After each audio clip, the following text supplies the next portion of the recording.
Hello guys! Tara magluto tayo, Pinoy style corned beef.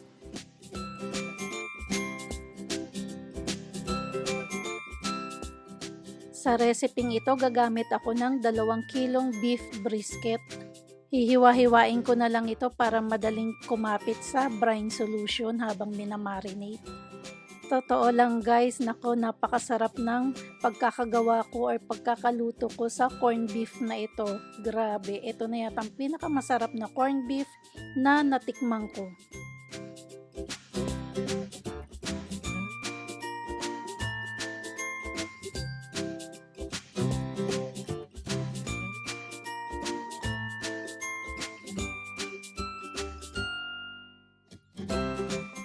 Pagkatapos ko mahiwa ito guys ay itatabi ko muna at para makagawa naman tayo ng pang brine solution.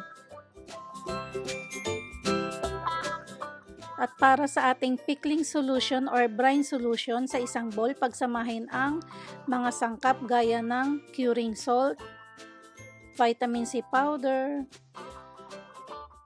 puting asukal, asin, smoked paprika powder, garlic, cooking wine, pineapple juice, at soda.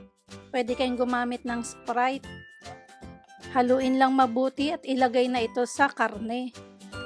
Ito namang oregano, rosemary at saka pamintang buo at bay leaves ay nilagay ko sa isang tibag.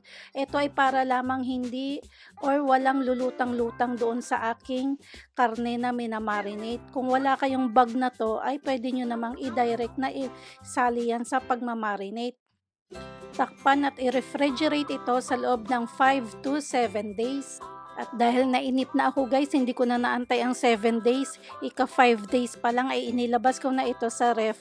At ito na nga, i-drain ko ito at hinugasan sa malamig na tubig. At pagkatapos ay ipipressure cook ko ito. For final seasoning guys, tara pagsamahin natin ang paprika powder, nutmeg powder, bay leaves powder, onion powder, garlic powder, salt, brown sugar, ground pepper, cold water. Ayan, i-mix-mix lang natin ito at ilagay natin ito sa karne.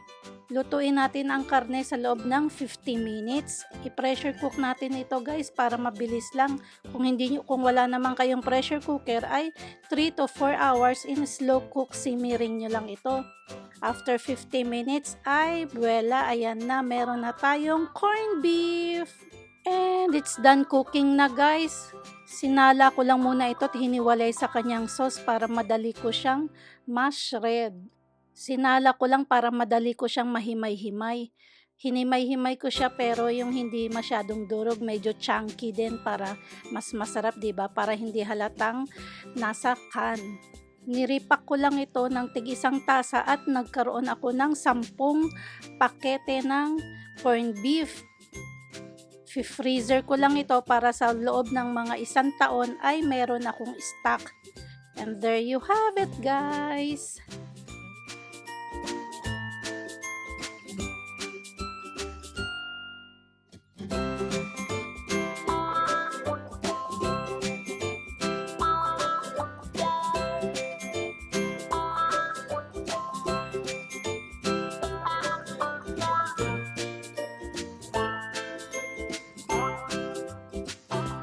Tinikman ko kahit hindi ko pa ginigisa, masarap na. Lalo nang sumarap nung ginigisa ko na sa sibuyas.